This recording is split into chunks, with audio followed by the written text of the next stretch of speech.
So yeah, just a short introduction, what we do. I'm the managing partner of Numlock Solutions. We're a mobile development company.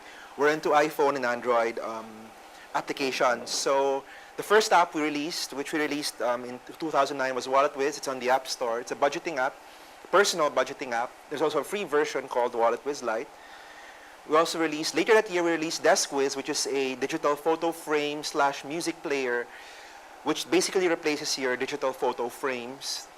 It's also for the iPhone. It's also available on the App Store. We also released MindMash, which was there on the first day of the iPad App Store launch. So even though I didn't have an iPad at the time, I really took the risk. I programmed, I used the simulator and I simulated to Apple without even testing it on the device. So it was fun. And then we recently did Street Smart, which is our first multi-platform app for both iPhone and Android. Street Smart is actually a user-contributed traffic reporting app. So users contribute traffic reports, and you can view it on a map. And you can view it in list view as well.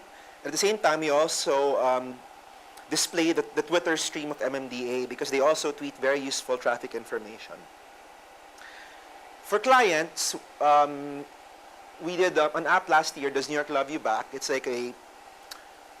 like Foursquare, but centralized in New York City.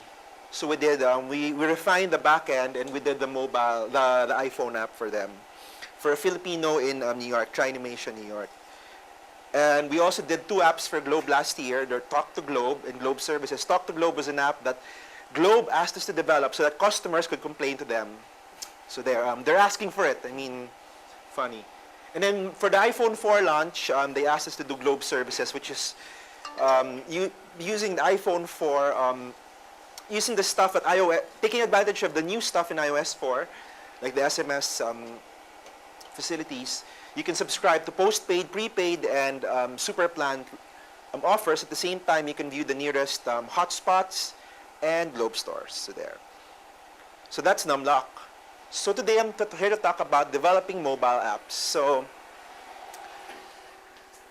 if you can, I mean, Android and iPhone. So those are the 2 juggernauts in the mobile app industry right now. I mean, honestly, mobile apps have been around for some time, but it wasn't until Apple opened the App Store and people started downloading apps by the millions and that people stood up and took notice, hey, there's a budding industry here. I mean, it was so easy to download apps, to buy apps, whether to download it for free or to download it for certain amounts of money. So that's why a mobile app industry, even though it's young here in the Philippines, internationally it's growing at a staggering rate. So a couple of well-known apps, Angry Birds. I mean, if you're an iOS, an iPhone, iPad, everybody knows Angry Birds. It's one of the most popular games on the platform.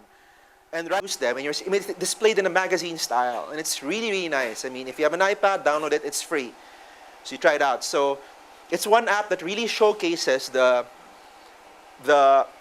selling point for the iPad. Why get an iPad? Flipboard is one very good reason. Besides the games, of course. Of course, let's not forget about Android. So Robo Defense is one of the most popular Android games. It was released in May 2009.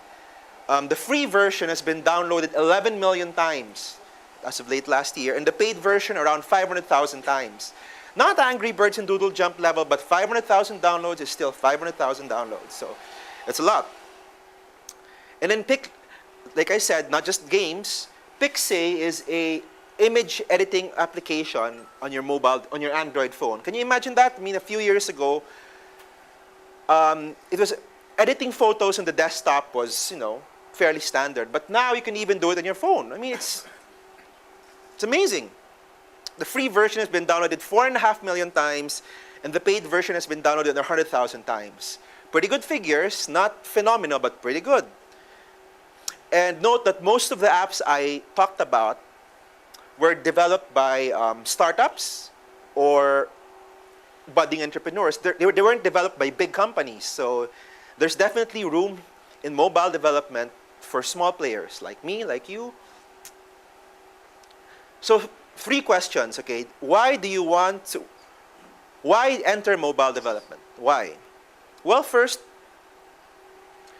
these figures, these were released last year. I mean, maybe towards the middle of the year, I'll update them. But February 2010, there are 4.6 billion mobile phone subscriptions in use on a planet of 6.8 billion people. Can you imagine that? 4 billion, almost 5 billion smartphones for almost 7 billion people. That's 5 out of every 7 people has a mobile phone.